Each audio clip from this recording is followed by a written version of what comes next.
Hi everyone, मेरा नाम है राजन चोपड़ा और आज हम एक न्यू टॉपिक के साथ आए, इलेक्ट्रिक डायपोल। ये टॉपिक जेई मेंस और एडवांस के लेवल से डायरेक्टली नहीं पूछा जाएगा, बट कैसे पूछा जाएगा, किस तरह से करना है, वो सारी चीजें इसमें बताऊंगा।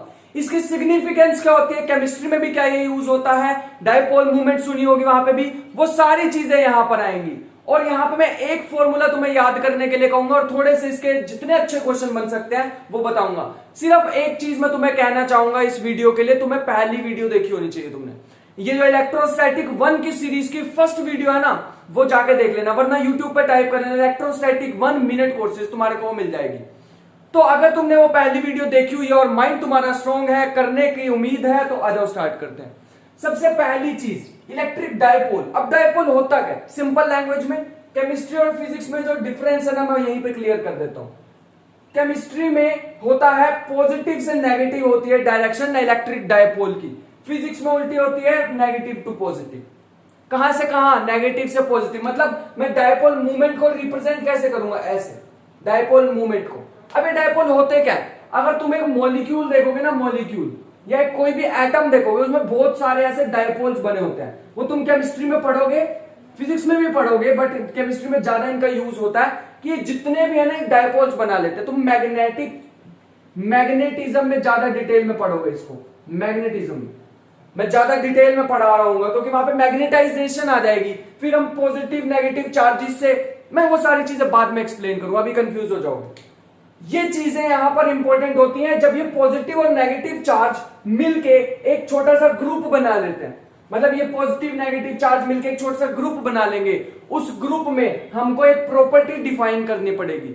क्योंकि ये सारे के सारे ग्रुप, जैसे मैं यहाँ पे इलेक्ट्रिक फील्ड लगाऊंगा ना, ऐसे अगर एक ग्रुप यहाँ पे पड़ा हुआ है पॉजिटिव नेगेटिव का, तो ये ना इलेक्ट्रिक फील्ड की डायरेक्शन में अलाइन हो जाते हैं। मतलब नहीं समझ आया, मैं बताता हूं।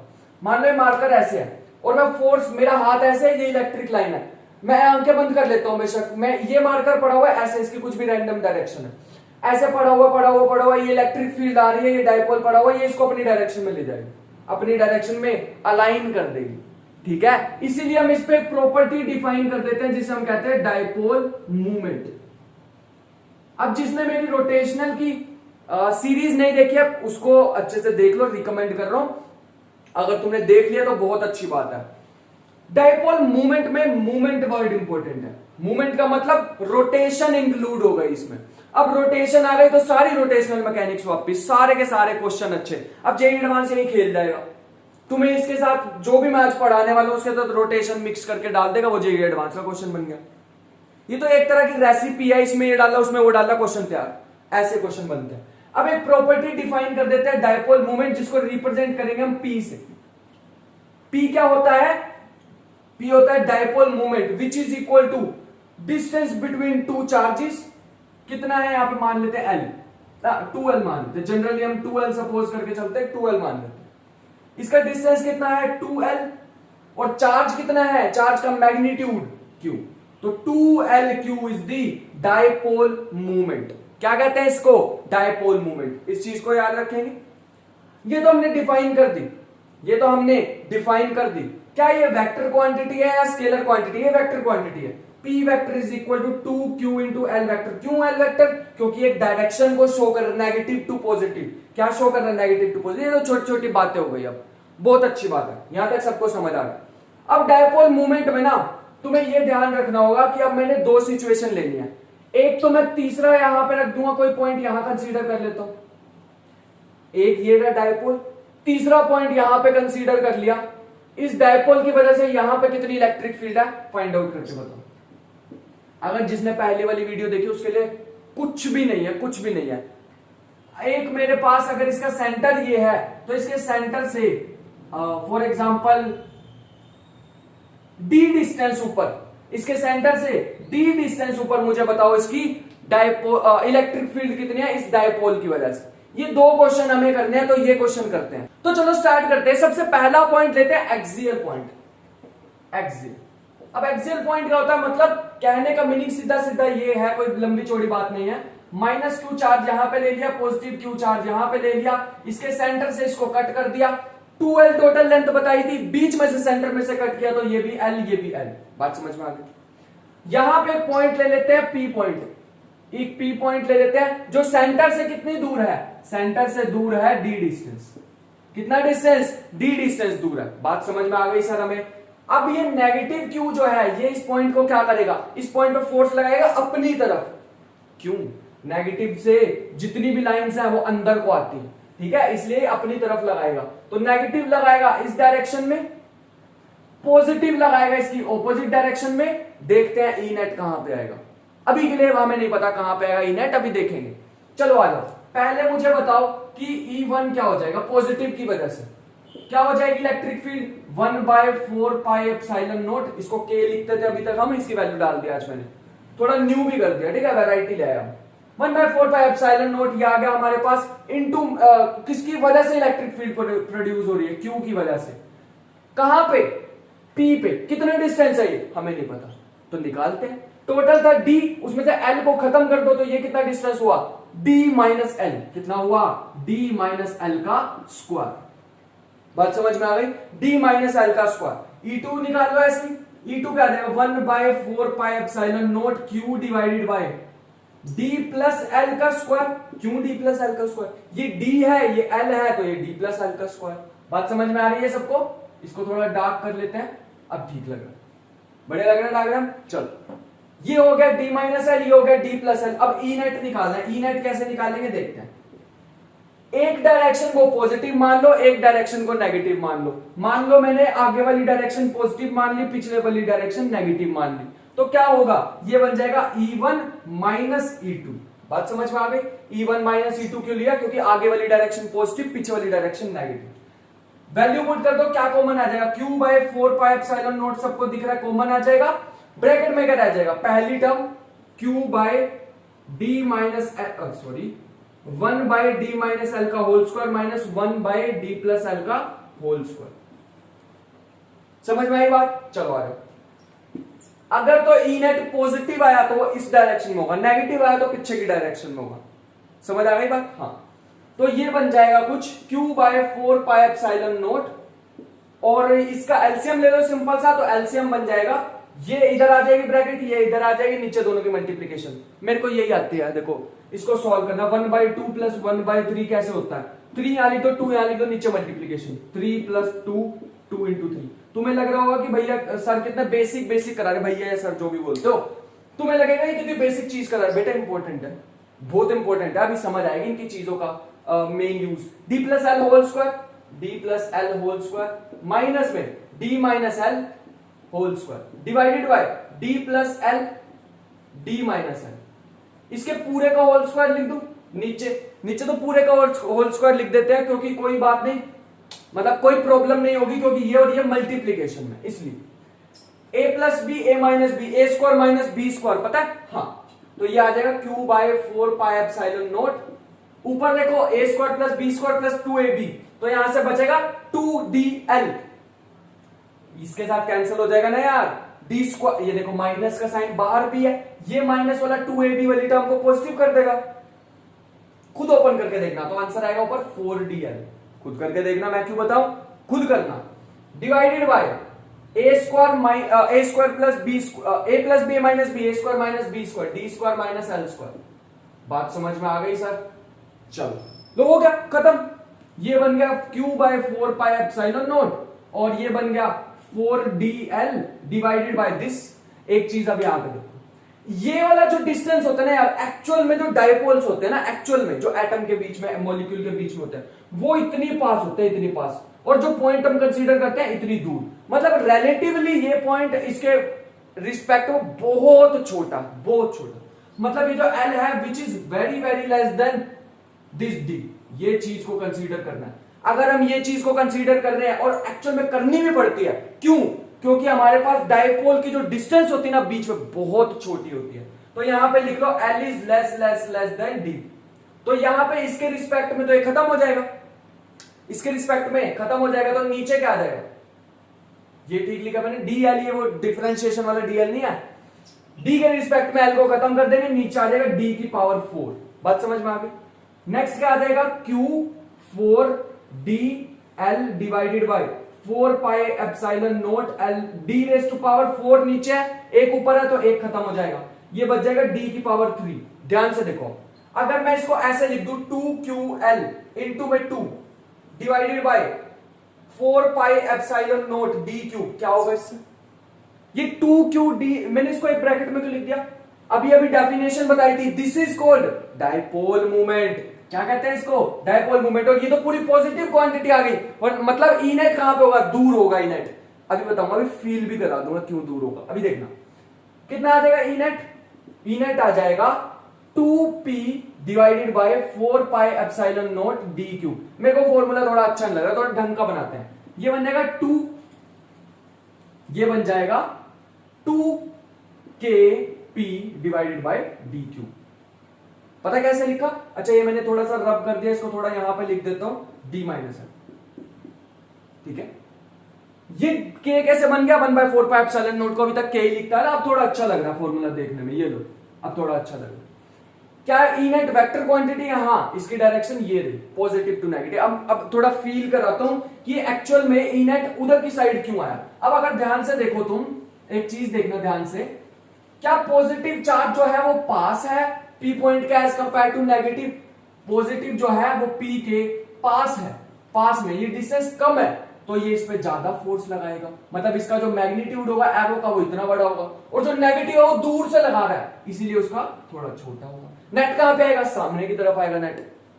फील आई है ना? हाँ, बहुत अच्छी बात है। अगर फील आ गई तो समझ आ गया यहां तक। एक फॉर्मूला हमें आज का पहला मिल गया, पहला फॉर्मूला मिल गया 2kp divided by D cube. एक काम करते हैं, अभी हमने एक्सियल पॉइंट पे लिया। कहां पे लिया? एक्सियल पॉइंट पे।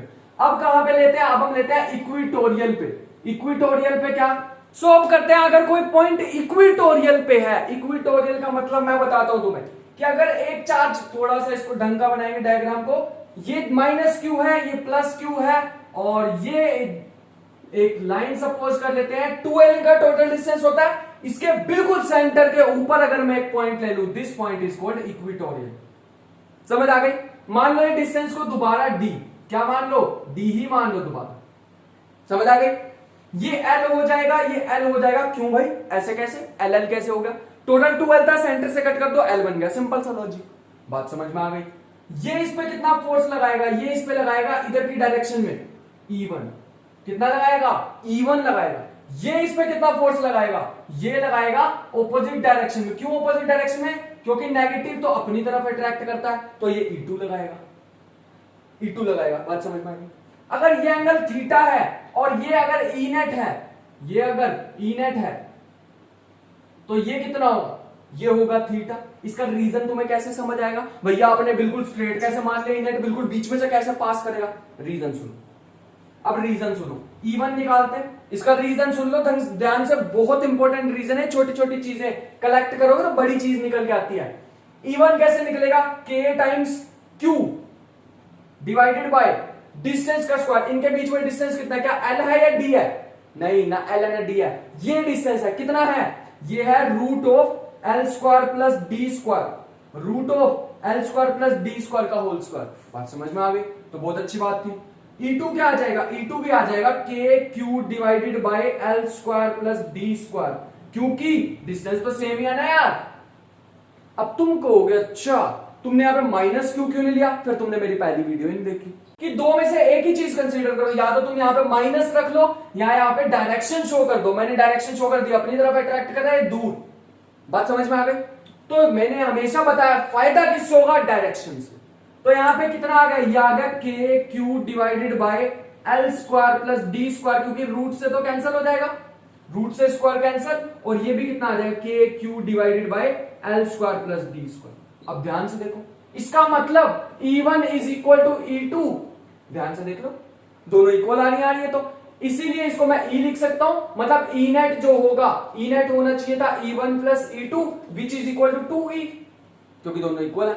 इसीलिए ये सेंटर में से पास होगा। कहां से पास होगा? सेंटर में से। हर चीज का रीजन ऐसे नहीं उठा के मैं यहां पे लिख दूंगा बुक की तरह, ऐसे नहीं करने वाला। ई नेट मैंने बिल्कुल सेंटर में से कैसे पास कर दिया?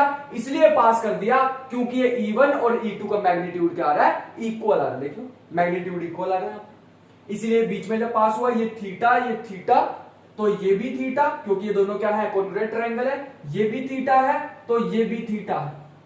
अब ध्यान से देखो, इसको मैं जूम करके बना रहा हूं, 8x जूम।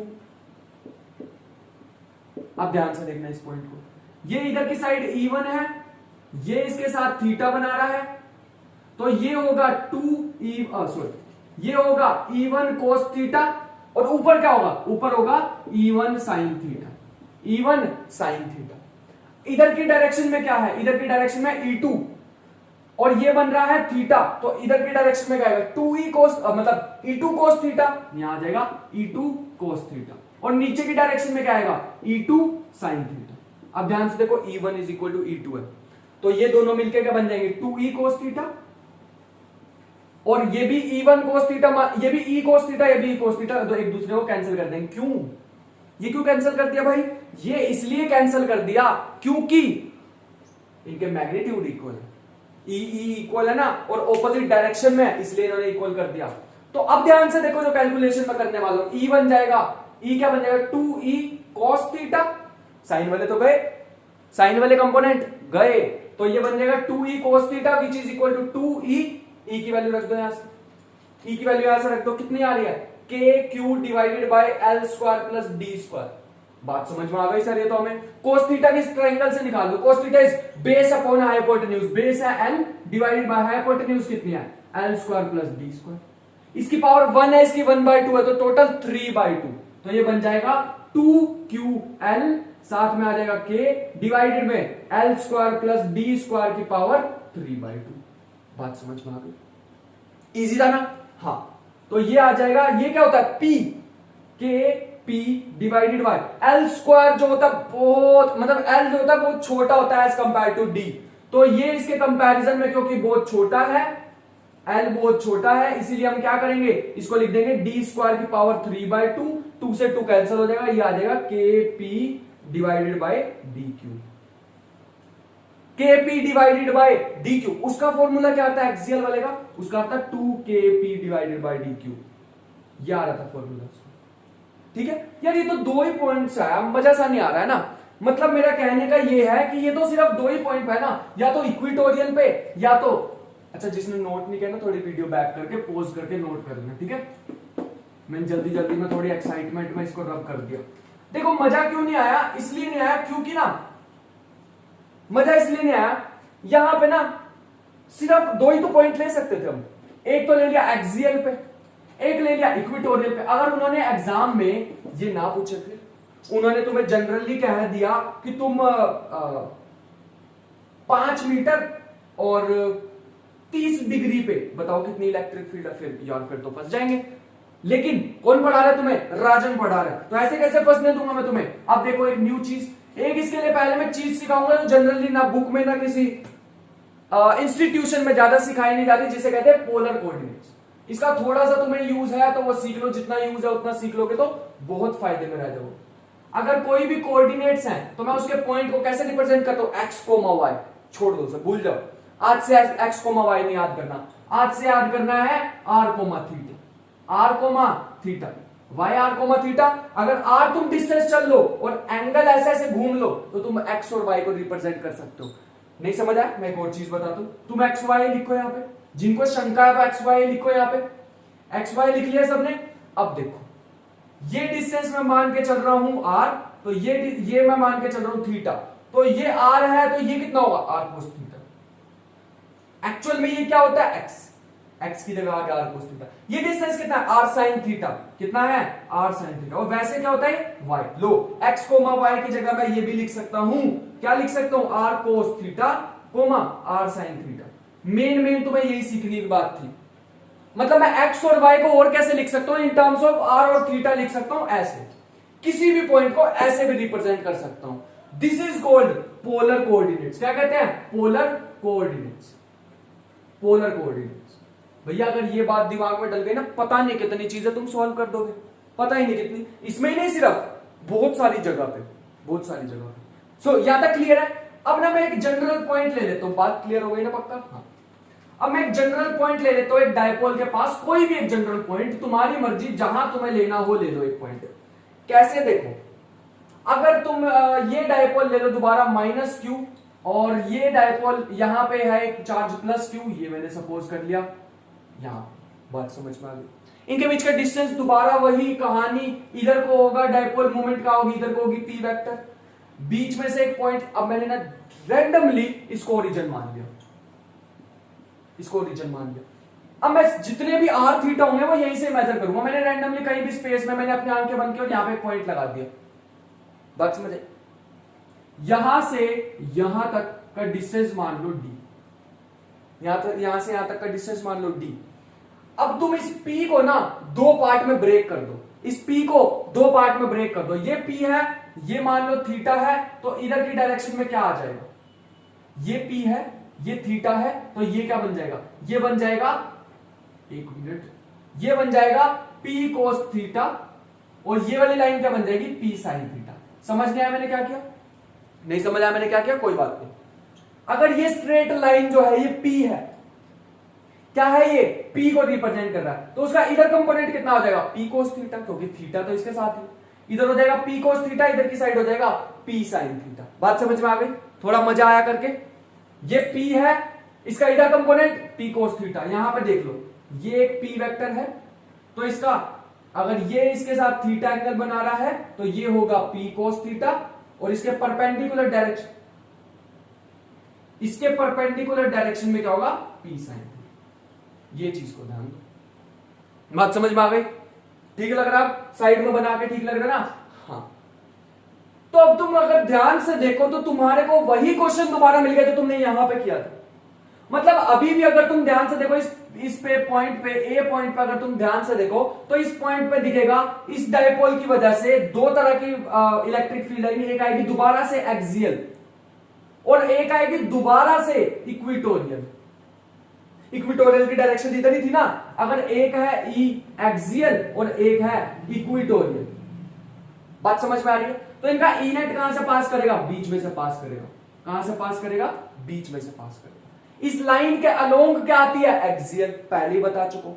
इस लाइन के अलोंग क्या आती है? एक्सियल। देखो इसकी कंफ्यूज हो गए, ये पी कोस थीटा है, ये पॉइंट एम है, तो ये पी कोस थीटा, ये एम है, तो इधर की साइड ही तो होती है। याद करो, अभी भी बताया था एक्सियल में, ये पी है डायपोल मोमेंट, तो आगे की डायरेक्शन में ही होती है पी एक्सियल। मतलब नेट इलेक्ट्रिक फील्ड एक्सियल की डायरेक्शन में आगे की तरफ ही होती है। अभी अभी मैंने बताया।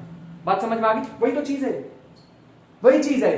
तो ये अगर पी कोस थीटा है तो पी आगे की तरफ होगी, इसके ऐसे तरफ होगी। क्या? इलेक्ट्रिक फील्ड इधर की तरफ होगी। इसमें देखो, नीचे वाले में देखो, इसमें ऐसे है, एक मिनट ढंग से बनाते। इसमें पी साइन थीटा ऐसे है, एम पॉइंट थोड़ा सा और ढंग से बनाते हैं। ये है पी साइन थीटा, है तो डायपोल मोमेंट ही ना। डायपोल मोमेंट का चाहे कंपोनेंट है तो डायपोल मोमेंट ही। इसमें एम पॉइंट ये रहा, तो काइंड ऑफ ऐसे लग रहा है इसकी बीच में बिल्कुल इक्वेटोरियल पॉइंट पे। तो इसकी कहां पे होगी? इसकी इधर की तरफ होगी। Feel I? फील आई अब तुम्हें? या और बताओ? मेरे ख्याल से आ जानी चाहिए। अभी तक नहीं आई तो मैं एक और बार बताता हूं। इसकी कैलकुलेशन की हमें जरूरत नहीं है, मैं तुम्हें एक और बार बताता हूं। ध्यान से देखो, एक और बार देखो। अगर ये P साइन थीटा है, क्या है? P साइन थीटा, और ये M पॉइंट है, तो इसमें इसकी वजह से इसकी इलेक्ट्रिक फील्ड इधर की तरफ आती है। अभी अभी मैंने इक्विटोरियल वाला कराया, वो करो, पीछे की तरफ करो वीडियो को, इक्विटोरियल वाला देखो। उसमें यहां से लेके सेंटर में अगर पॉइंट होता तो ऊपर इधर आ रही थी नेट इलेक्ट्रिक फील्ड। इसमें थोड़ा सा मैंने इसको टेढ़ा कर दिया, वही सेटअप को मैंने क्या किया? थोड़ा टेढ़ा कर दिया, तो इसकी इधर हो जाएगी। बात समझ में आई? फील आ रही है? मैंने उसी को ही क्या कर दिया? टेढ़ा कर दिया, तो ऐसे हो जाएगा। और इस वाले को, ये जो एक्सियल वाली थी, इस वाले को भी टेढ़ा कर दिया तो क्या हो जाएगा? इस वाले को ऐसे टेढ़ा कर दिया तो क्या हो जाएगा? इसका भी सेटअप टेढ़ा हो जाएगा। भैया फील आ जाएगी ये बात सुन के। पहले नहीं सुनी होगी तुमने ये बात। सिंपल ये सेटअप है, इसको टेढ़ा कर दो। पहले इसका था ऐसे, पहले इसकी थी ऐसे, अब टेढ़ा करने के बाद क्या होगी? ऐसे। ये इक्वेटोरियल का आ गया। पहले एक्सियल की थी ऐसे, टेढ़ा कर दो, ऐसे कर दोगे तो ऐसे आ जाएगी। ये है इक्वेटोरियल, ये है एक्सियल। सुना पहले ऐसे कभी किसी बुक में, किसी वीडियो में ऐसे सुना? नहीं सुना होगा, नहीं सुना होगा। ये सिंपली तुमने क्या कर दिया? इसको टेढ़ा कर दिया, दैट्स इट, और कुछ भी नहीं। जनरल पॉइंट, कितना ही घुमा लो इसको, थीटा एंगल से घुमाया हमने, तुम जनरल कितने ही एंगल से घुमा लो तुम्हारे पास आंसर मिल जाएगा। तुम डी को चेंज करो तुम्हारी मर्जी, थीटा को चेंज करो तुम्हारी मर्जी। हमें कॉन्सेप्ट समझ आ गया? हमें तो कॉन्सेप्ट समझना था, बाकी तो मैथ है, बाकी तो मैथ है। बात समझ में आ गई? चलो, P sine theta P cos theta में समझ आ गया। मतलब जो जनरल मेरे पास इलेक्ट्रिक फील्ड आएगी वो किस किस की वजह से आएगी? एक मतलब जो एक्सियल की वजह से अब कितनी आएगी? एक्सियल की वजह से आती थी 2kp बाय डी क्यू। इस बार थोड़ा सा चेंज आ जाएगा यार, इस बार p नहीं है, इस बार p नहीं है, इस बार क्या है? एक्सियल में p कोस थीटा है। That's it. p की जगह p कोस थीटा आ गया। ये p कोस थीटा ही तो था ना एक्सियल में, सॉरी हाँ ऐसे था ना p कोस थीटा, मैंने उसको ऐसे कर दिया, p कोस थीटा को टेढ़ा कर दिया, रहा तो उसका कंपोनेंट ही। p को p कोस थीटा लिख दिया, इक्वेटोरियल के लिए क्या आ जाएगा? k p sign theta divided by D cube. That's it. Look हो गया हमारा। बस अब क्या करना है? ई नेट फाइंड आउट कर लो। ई नेट हमें फाइंड आउट करना आता है E1 स्क्वायर प्लस में E2 स्क्वायर। ठीक है, सारी चीजें बाहर आ जाएंगी। देखो के पी डी क्यूब बाहर आ जाएगा, क्या रह जाएगा? फिर क्या रह जाएगा? ये सिंपल रह जाएगा 4 cos स्क्वायर थीटा प्लस में sine square theta, 4 cos square theta plus में साइन स्क्वायर थीटा। तो ये कितना बन जाएगा? अगर साइन को लिख दूं 1 माइनस कोस स्क्वायर थीटा, तो माइनस कोस स्क्वायर थीटा इसके साथ कंबाइन होके ई नेट बना देगा, ई नेट बना देगा K P by D cube root में 3 कोस स्क्वायर थीटा प्लस 1। ये बन गया एक जनरल फॉर्मूला। क्या बन गया? General formula. चेक कर लो, चेक कर लो। इक्वेटोरियल के लिए थीटा कितना होना चाहिए? 0 डालो, इसमें 0, इसमें 0 डालेंगे तो कोस 0 1, 3 प्लस 1 4, 4 का रूट 2, यहां पे 2 ही होता है एक्सियल में। एक्सियल में क्या होता है? 2 होता है, 2 के P by D Q. Equatorial में डालो 90 डाल दो, ये खत्म, 1 रह जाएगा। सही है। हमने तो हर जनरल पॉइंट के लिए निकाल दिया। क्या वेरिएबल है इसमें? 2 वेरिएबल है, डी और थीटा। अब डी और थीटा पोलर कोऑर्डिनेट्स यूज करो, कैसा भी क्वेश्चन करो। तुम्हें मैंने एक टूल दे दिया, dipole electric field due to a dipole का एक जनरल फॉर्मूला है। कोई इसमें अप्रोक्सीमेशन नहीं की, कोई मैंने असम्पशन नहीं की, हकीकत बताई। अगर तुम सोच रहे हो ना वो मैंने एल को नेग्लेक्ट कर दिया इन टर्म्स ऑफ डी, वो हकीकत है, असम्पशन नहीं है। बात समझ में आ गई? चलो, अब छोटी छोटी सी एक दो बातें और है जिसको कर लेते हैं तो सही रहेगा। जैसे हमारे पास कभी कभी आ जाता है torque due to a dipole, torque on an dipole, torque on a dipole placed in a uniform, placed in a uniform electric field. अभी मैंने यूनिफॉर्म को इतना एम्फेसाइज क्यों किया मैं बताता हूं। हम यूनिफॉर्म के लिए फाइंड आउट कर सकते हैं, नॉन यूनिफॉर्म इलेक्ट्रिक फील्ड के लिए हमें नहीं पता कि उसकी उसमें टॉर्क आएगी कि नहीं आएगी। मैं एक चीज बताता हूं तुम्हें, सिंपल सिंपल सी। ये इलेक्ट्रिक फील्ड लाइन सपोज कर लो गिवन, उसके बीच में ये है माइनस क्यू से लेके प्लस क्यू तक एक डायपोल है, ठीक है, जिसमें ये लेंथ है उसकी एल और ये भी क्या है। अब ध्यान से सोचो, अगर ये मार्कर पड़ा हुआ है, इसमें इधर की तरफ मेरा हाथ है इलेक्ट्रिक फील्ड, ये इलेक्ट्रिक फील्ड इधर की तरफ आ रही है, इसको टच करो तो ऐसे घूम जाएगा, घूम जाएगा ना, ऐसे करके घूम जाएगा। ये ऐसे घूमेगा तो इस पे इधर की तरफ एक फोर्स लगेगा F, इधर की तरफ एक फोर्स लगेगा F। अब तुम्हारे को समझ आ गया होगा, भैया ने एक चीज कराई थी, सर ने एक चीज कराई थी, कपल टॉर्क। क्या कराया था? कपल टॉर्क, जिसमें नेट फोर्स तो 0 हो लेकिन नेट टॉर्क 0 हो ऐसा जरूरी नहीं है। एक फोर्स इधर है, एक फोर्स इधर है, ये भी F है, ये भी F है, तो नेट फोर्स 0। 5 आगे लग रहा है, 5 पीछे लग रहा है, नेट फोर्स 0, लेकिन टॉर्क तो 0 नहीं है। ये तो घूमेगा तो है, हाँ भाई घूमेगा तो है, तो क्या निकाल लो बस इसके लिए नेट टॉर्क, क्योंकि 0 है तो निकाल लो। ये तभी पॉसिबल है ये सिनेरियो जब मेरे पास क्या हो, यूनिफॉर्म इलेक्ट्रिक फील्ड हो। अगर नॉन यूनिफॉर्म इलेक्ट्रिक फील्ड हुई तब टॉर्क 0 हो भी सकता है, नहीं भी हो सकता। अपनी लैंग्वेज में लाइन लिख लो, जो इंग्लिश हिंदी संस्कृत जिसमें लाइन लिखनी है लिख लो। तब टॉर्क 0 हो भी सकता है, नहीं भी हो सकता। हमें सिर्फ यूनिफॉर्म की बात करनी है। यहां तक बात समझ आ गई? कुछ भी नहीं है, जिसने रोटेशन की सीरीज देखी उसके लिए तो कुछ भी नहीं होगा। इस पॉइंट के अबाउट टॉर्क 0 है, इस पॉइंट के अबाउट निकाल लो, ओ पॉइंट के about torque about O point is कितना आ जाएगा, इसकी वजह से, ठीक है, इसको ए मान लो पॉइंट को, इसको बी मान लो, तो torque A plus torque B. Torque A निकालो, क्या फॉर्मूला था टॉर्क का? R cross F, R F perpendicular या एफ इंटू आर परपेंडिकुलर। लेकिन आर एफ ये है क्या चीज है? ये सिंपल सी चीजें ये हैं, यहां पे लिख लो Q इंटू ई। कितना ही होता है इलेक्ट्रिक फोर्स एक चार्ज की वजह से? Q into E, force is equal to Q into E. पता है ये चीज? हाँ। ये ई कौन सी है? ये ई है जो बाहर से आ रही है, और ये चार्ज कौन सा है? ये वाला चार्ज है। ये फील कर रहा है, ये वाला चार्ज फील कर रहा है इलेक्ट्रिक फील्ड। बेटा ये छोटी सी चीजें याद रखना, फंस जाओगे क्वेश्चंस में अच्छे अच्छे। ये जो क्यू ई लिखता हूं, ये जो ई है ना, ये होती है electric field due to all the other charges except Q. हर लेक्चर में लिखवाता हूं मैं ये, हर इलेक्ट्रोस्टैटिक के लेक्चर, इलेक्ट्रोस्टैटिक 1 में पूरे में लिखवाया, this is the electric field due to all other charges except this.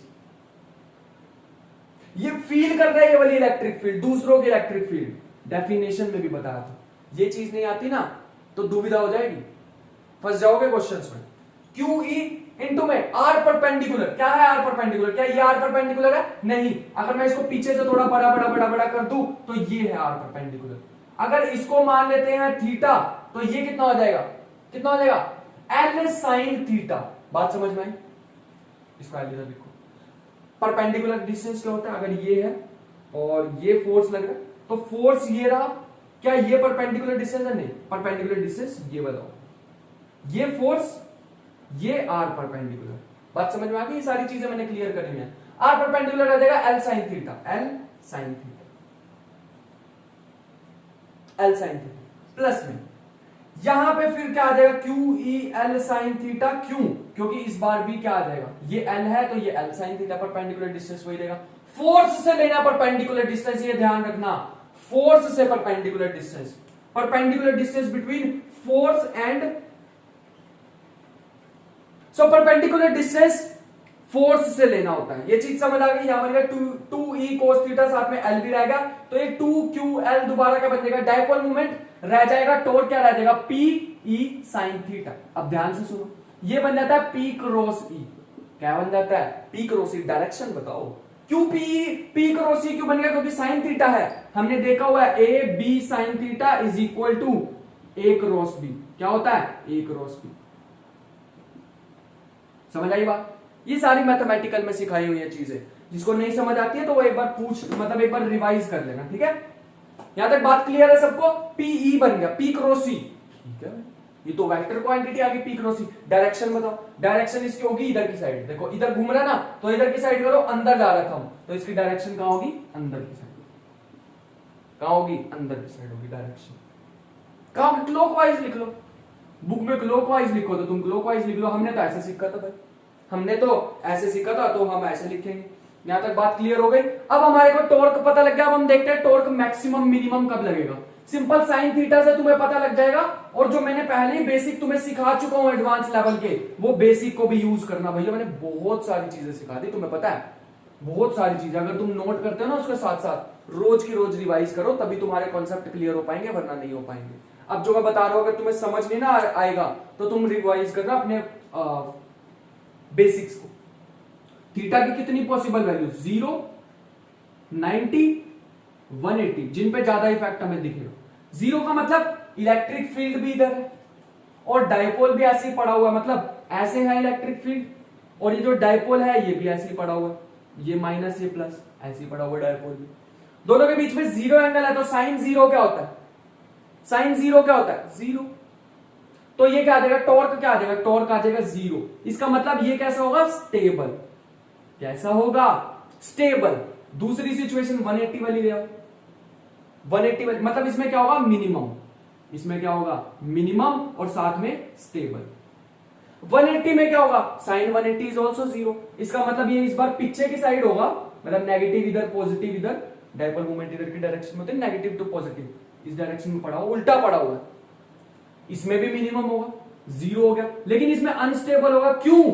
मैंने पहले एक चीज बताई हुई है, इलेक्ट्रिक फील्ड क्या करेगी? अपनी डायरेक्शन में इसको लाने की ट्राई करेगी, कि मतलब ये तू उल्टा क्यों बैठा हुआ है, मेरी डायरेक्शन में चल। बात समझ में आई? मतलब इलेक्ट्रिक फील्ड कहेगी क्यों उल्टा बैठा हुआ, तू मेरी डायरेक्शन में मेरे साथ चल। इलेक्ट्रिक लाइंस ऑफ फोर्स, ये मैं पहले चीज बता चुका हूं, इसे कहते हैं इलेक्ट्रिक लाइंस ऑफ फोर्स। ये फोर्स लगाएगी, जब ये उल्टा होगा तो अपनी तरफ लेके चली जाएगी। इस केस में क्या होगा? मैक्सिमम होगा। कितना होगा मैक्सिमम? वो होगा पीई। टॉर्क कितना हो जाएगा? पीई। ये होगा मैक्सिमम टॉर्क। ये समझ आया? यहाँ पे मिनिमम और अनस्टेबल, यहाँ पे मिनिमम और स्टेबल। ये चीजें कभी कभी पूछ ले तो तुम्हें समझ आनी चाहिए। समझ आ गई यहां तक? अब तुम क्या करो, तुम्हारे पास बहुत झमेले दे देंगे यार, तुम्हें एक बार पता लग गया ना इसके बीच में रोटेशन आ सकती है, दुनिया भर के क्वेश्चन तुम्हें डाल के दे देंगे। क्या तुम डायपोल की जगह एक एडवांस क्वेश्चन पूछ लो, मतलब वो जेई एडवांस से भी ज्यादा ऊपर का लेवल का है, सिलेबस में नहीं है, बट एक बार वैसे ही पूछ लेते हो, क्या डायपोल की जगह क्वाड्रुपोल भी हो सकता था, ऑक्टापोल भी हो सकता था? हाँ हो सकता था। मतलब कहने का मेरा सीधा सीधा ये है, ये 2 चार्जेस लिए ना मैंने, क्या 4 चार्जेस भी हो सकते थे? हाँ सिलेबस में नहीं है बट वैसे ही बता रहा हूं, ये ऐसे भी हो सकता है, 8 चार्जेस वाला भी हो सकता है, क्यूब क्यूब बना लेगा, वो सारी चीजें सिलेबस में नहीं, लेकिन जो सिलेबस में वो सुनो। क्या ये वाले में फॉर्मूला है tau is equal to P E sine theta, P E sine theta. अब तुम्हें यहां से दिमाग चल जाना चाहिए बेटा, खुद क्वेश्चन बनाओ, इतनी तुम्हारी मैंने रोटेशनल मैकेनिक्स पक्की कर दी है ना अपनी वीडियोस में, जान लगाई हुई रोटेशनल मैकेनिक्स की वीडियोस में। टॉर्क का एक फॉर्मूला बताया था, I into alpha is equal to P E sine theta. अब तुम खुद सोच लो यहां से कितने सारे सवाल बन सकते हैं। एल्फा तुमसे पूछ लेंगे P E sine theta divided by E sine theta, alpha I क्या आ जाएगा, अगर एक इसको रोड सपोज करके चल लूं तो इसका मोमेंट ऑफ इनर्शिया क्या होता है, 1/12 ml²। पढ़ी हुई है चीजें, पढ़ी हुई है ये चीजें मतलब यहाँ पे आई का तुम्हें वेरिएशन दे सकते हैं। अगर तुम्हें दुनिया भर के क्वेश्चन बन सकते हैं, दुनिया भर के क्वेश्चन, बस ये वाला फॉर्मूला, इस पे बहुत सारे क्वेश्चन बन सकते हैं। तो एक बार एचसी वर्मा ट्राई करना, ठीक है? एचसी वर्मा, आज ये चैप्टर खत्म हो गया। इलेक्ट्रोस्टैटिक 1 इज ओवर, अब आएगी इलेक्ट्रोस्टैटिक 2 जिसमें सारा मेरा काम है। एक भी लेक्चर अगर तुम्हारा इलेक्ट्रोस्टैटिक 2 का छूट गया मतलब तुम्हें समझ नहीं आएगा उसका अगला, इसलिए साथ साथ करना। ये चीज समझ में आई, I alpha is equal to P E sine theta, question बन जाएंगे। क्या करेंगे, और जिसने पहली वीडियो मेरी देखी ना इलेक्ट्रोस्टैटिक 1 की, मैंने पहली बहुत ज्यादा एडवांस बना दी, तुम्हें अब जरूरत ही नहीं पड़ेगी। इसमें एसएचएम डाल दो, इसमें ऐसे डाल दो, एक मेरे पास 2 पेंडुलम है, एक यहाँ पे प्लस एक यहाँ पे माइनस, ठीक है? इन दोनों को मैंने छोड़ दिया, यहाँ पे इलेक्ट्रिक फील्ड है। ये मैं सारी चीजें पहले बता चुका हूं तुम्हें, फर्स्ट वीडियो में बता चुका। ऐसे ऐसे क्वेश्चन बन जाएंगे, इससे और क्वेश्चन बन जाएंगे। I alpha is equal to this, क्योंकि हमें पता है टॉर्क के 2 फॉर्मूला होते हैं, आई अल्फा और R cross F. I alpha कब लगता है, जब वो रिजिड बॉडी हो, आर क्रॉस एफ कब लगता है, जब वो पॉइंट पार्टिकल। ये सारी चीजें हमें क्लियर थी, समझ आ गई? तो ये था पूरा इलेक्ट्रिक डायपोल की कहानी, इसके बारे में सब कुछ, ऑलमोस्ट सब कुछ डाल दिया मैंने इसमें। तुम्हें एक ही फॉर्मूला याद रखना है, P K P divided by D cube, root में 1 plus cos cube theta, 3 cos square theta, sorry 3 cos square theta. अगर तुम्हें वो फॉर्मूला याद है तो तुम्हारे बहुत सारे क्वेश्चन ऐसे हल हो जाएंगे, ठीक है? तो यहां तक पढ़ते रहो, इसके क्वेश्चन करो, एचसी वर्मा से जितने पॉसिबल हो क्वेश्चन करो। इलेक्ट्रोस्टैटिक 1 आज कंप्लीट हो चुकी है, मैंने इसमें जेई एडवांस तक पहुंचा दिया तुम्हें। अगर फील आ गई हो ना तो एचसी वर्मा नबेड़ दो, अगर फील आ गई हो अंदर से कि मैं कर सकता हूं तो एचसी वर्मा नबेड़ दो, समझ आ गई? और कोई बुक करने की जरूरत नहीं, अभी खाली एचसी वर्मा पे ध्यान दो, खाली एचसी वर्मा पे ध्यान दो अभी के लिए, फिलहाल के लिए। धीरे धीरे मटेरियल तुम्हें मिलता रहेगा, तो यहां तक कर लेना। मिलते हैं नेक्स्ट वीडियो में इलेक्ट्रोस्टैटिक 2 के साथ। गॉस लो, ये लो, वो लो, अब आएंगे, अब और मजा आने वाला होगा, इलेक्ट्रिक फील्ड और डीप में समझेंगे, ठीक है? तो मिलते हैं नेक्स्ट वीडियो में। Till then keep learning, be curious, और ऐसे ही पढ़ते रहो। All the very best.